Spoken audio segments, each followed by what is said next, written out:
and welcome to the Neurodivergent Musician podcast. I'm your host, Jon Hart, along with Luna, my guitar, and today's episode is all about raising awareness of neurodivergent musicians. Each episode is broken up into a traffic light format where I'll share insights in the red section, improvised stories in the amber, and recommendations you might find handy in the green. As someone who is neurodivergent, I know firsthand how important it is to have a community that understands and supports us. In this episode, we'll explore what it means to be a neurodivergent musician, the challenges we face, and how we can work together to create a more inclusive and supportive music industry.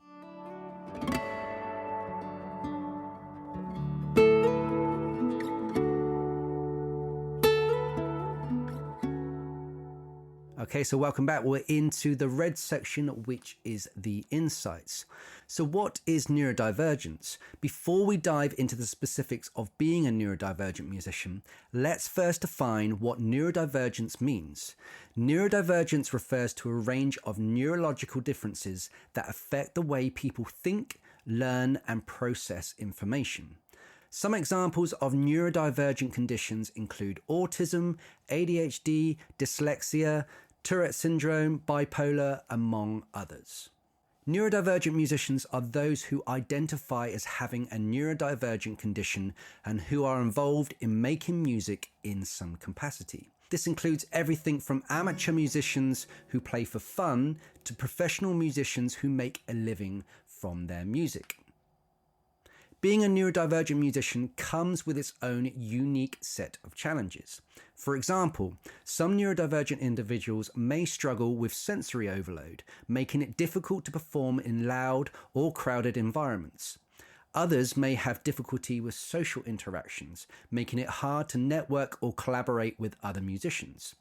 Additionally, some neurodivergent individuals may struggle with executive function, making it challenging to manage the business side of their music career. And we all know what that feels like when we're trying to run our business alongside our music. All we really want to do is crack on with the music and allow someone else to do it. But more often than not, we have to be musician entrepreneurs at the same time. For example, music venues and festivals can create more accessible environments by offering sensory-friendly spaces, providing quiet areas, and offering accommodations for those with mobility issues. Music teachers and educators can also learn more about neurodivergent conditions and adapt their teaching methods to better support neurodivergent students. I do this, I'm an analogy teacher. I try and teach everything that is relative to the student. So it might not just be about guitar. So for instance, on the guitar with my left hand, I always talk about a sock puppet. On my right hand, to try and get a finger picking shape, I try and use a flip phone shape. And I try and use as many analogies as possible to try and hit the message home. Additionally, musicians can create online communities and support groups where neurodivergent musicians can connect and share their experiences. So that is it for the red section with my insights. I'm now going to go into the amber section with more personalized insights and stories. See you then.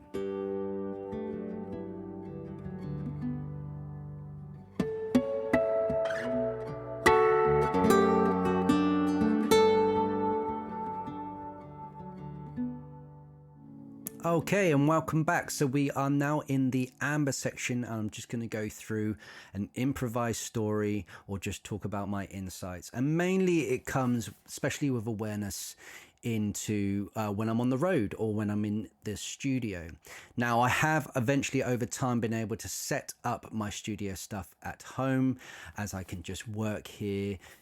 If you're on YouTube, you'll be able to see the video, but I'm here in my home studio where I can actually just be in my slippers and then I can, record it over time. It's relatively quiet. There's not a lot going on. And if I need to take a break and go and get a coffee, everything is quiet. The sensory part is really, really important.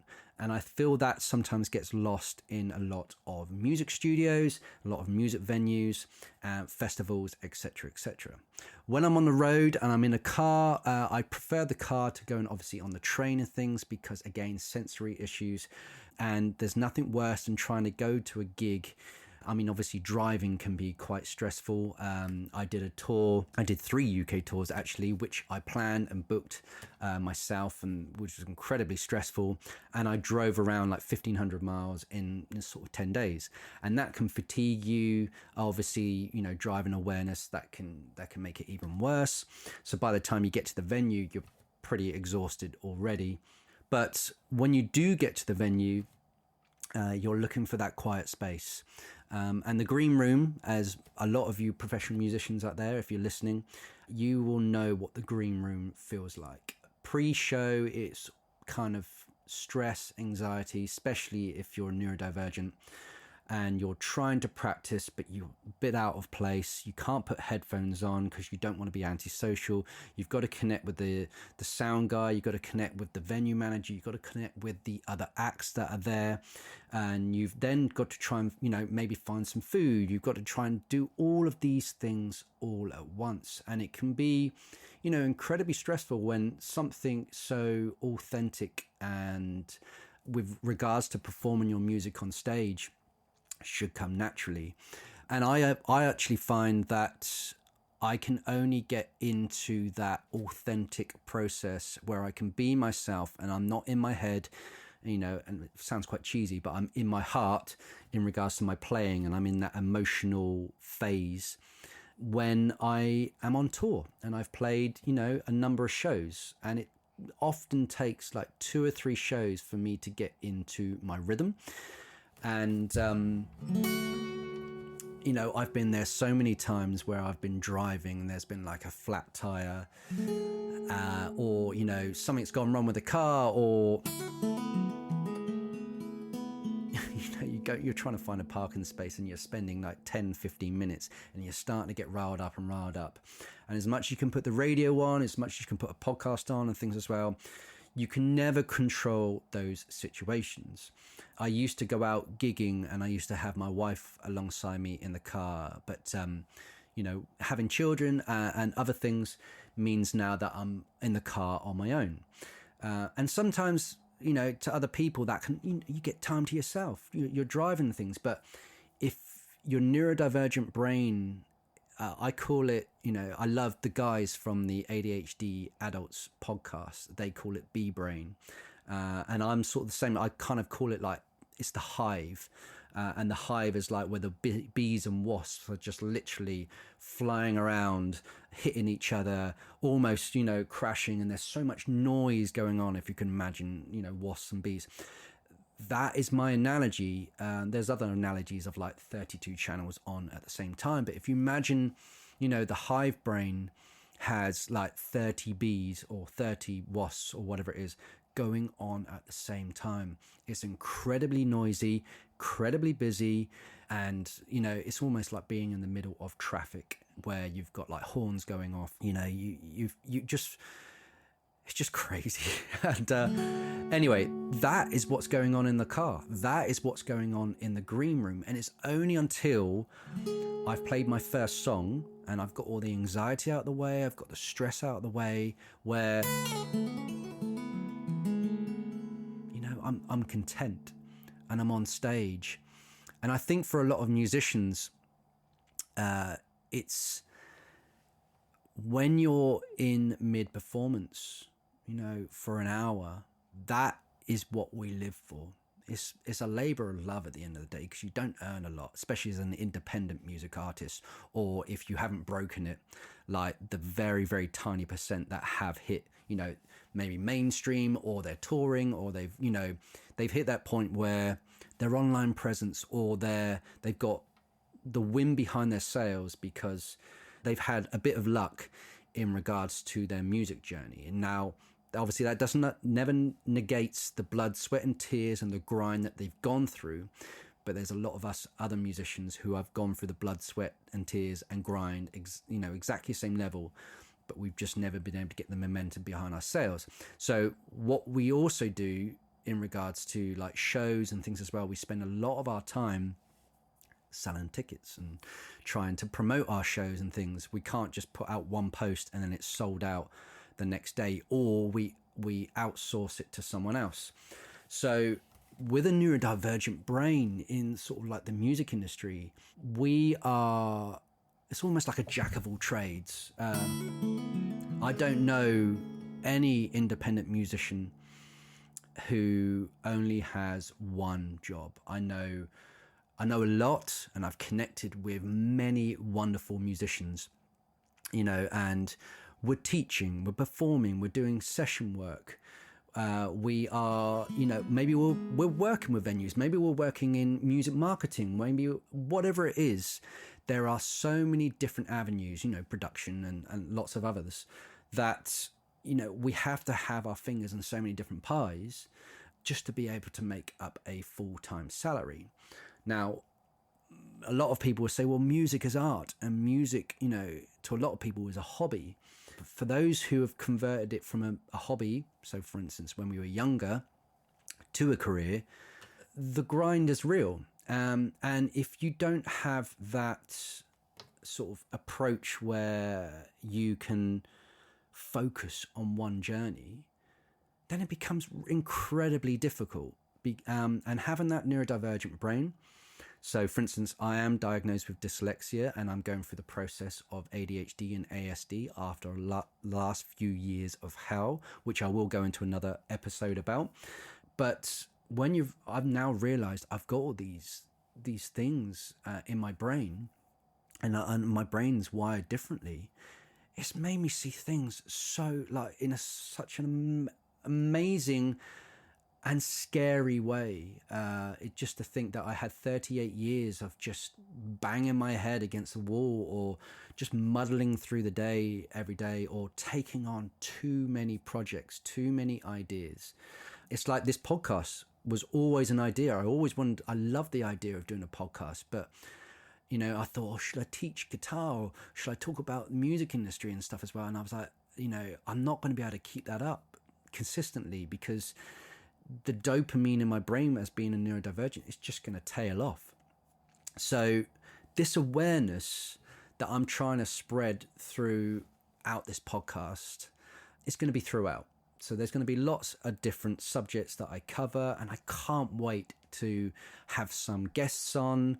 And so that's kind of very, very, again, I'm a convoluted, impulsive storyteller, and I'm probably going to listen back to this recording and go, what the hell was I talking about? But if you can dissect what I've spoken about, if there's any insights that you've been able to take away, and, as a neurodivergent, I feel like we have, a different dialect. We have the ways that we can connect with people, the ways that we can talk, the ways that we can creatively think. I don't want to call it a superpower. There's a lot of people who go out, especially ADHD and things, but they say, oh yeah, like hyperfocus is a superpower, but it can actually be kryptonite at the same time, depending on when that hyperfocus kicks in.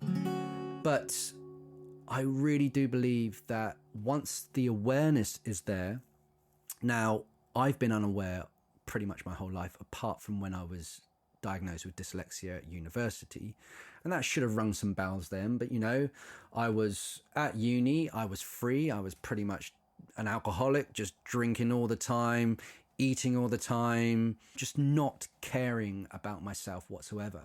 And also, I think when there's internal chaos going on, what we tend to do is try to fill that void with external things. We try and, right, I've got an idea now, I've got a plan, I've got this, I need to build it, because that external fix is going to fix the internal void. And it's not the case. It's like people like, I want to make £1 million, or I want to get a record label, or I want to perform at Glastonbury and things. Is that actually what you want, or are you just trying to fill an internal void?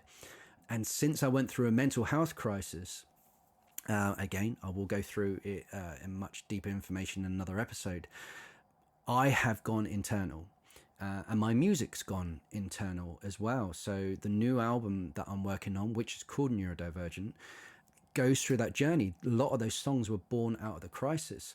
And one of the songs I wrote is called Rivers of Gold, and it's about the internal rivers of gold. And I don't want that rivers of gold to be greed anymore. I now want it to be internal light. And one of the lyrics is, if I find my internal light, it will give me eternal life. And I think, that was born out of crisis. I had no awareness of writing that. It was just one of those days. But I look back, I look on that, and that's almost could be a tattoo. That's, along with the quote, for every breakdown, there is a breakthrough. And I think with regards to this whole podcast and sharing awareness and sharing stories and sharing insights, I sort of find that I can't talk like this to other people without them seeing that I've taken the mask off. So I've been carrying around a mask for years and years and years, trying to slot into a neurotypical world, trying to be, as the guys from the ADHD Adults podcast say, square peg into a round hole. I felt misunderstood. I felt different my whole life. Something was not right. I was not able to connect into groups, to connect with people. And I didn't know what was going on.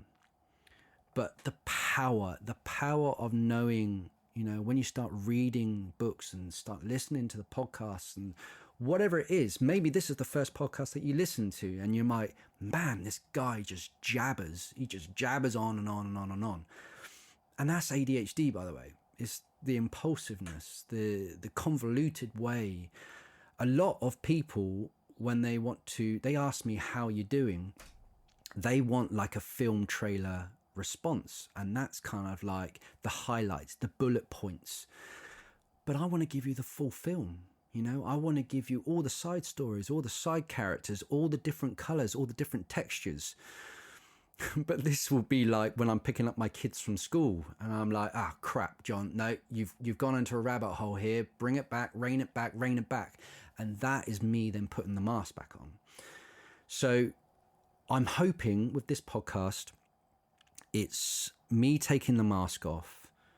I can talk freely. I can, jam and improvise on Luna. And Luna is my wonderful Cole Clark guitar. And the reason why she's called Luna is because she shines like the moon. It's also my daughter's favourite Harry Potter character. But anyway, I thought about just talking. And then I thought, actually, no, put a guitar in your hands. My guitar has been my comfort blanket my whole life. It's the only thing I can go to and ask, how am I feeling today? What is it? And then it will respond. And the reason for that is because I've got past the logistical phase of learning, and that's technique, theory, and all that. And I can just go there with freedom. And if you're a professional musician, maybe you've got to that point. As a singer or, whatever instrument that you play, try and see that we're all learning. We're learning every single day. But I just try and use what I've got and just come up with something. Most of the time, I'm not actually coming up with a song, or I'm not composing, I'm not arranging. I'm simply just going to it with an open tuning. I'll put my G7th capo on, and then I'll just be like, right, I'm in the free flow of everything that I'm playing. And then I pop on, now you can only see this on YouTube, a tone wood amp, which I get all the effects and stuff. And then you can just immerse yourself in that experience. And again, I'm going off track, but I think it's all connected somehow. So that's kind of like loosely my improvised story and insights into awareness. My goal for this podcast going forward is to build a neurodivergent musician community. It's not just for musicians, it can be for creatives. The reason why I've called it Neurodivergent Musician is because I am neurodivergent and I know a lot about being a musician, and I wanted to talk about both things throughout this podcast. So that is it for the amber section. I hope you got something out of it. If this has bored you to tears, or you feel like this is a car crash, then please do pop it on when you're just about to go to sleep, and hopefully it will send you to sleep. So anyway, the next section I'll go through, which is the green section, will go into a recommendation. See you then.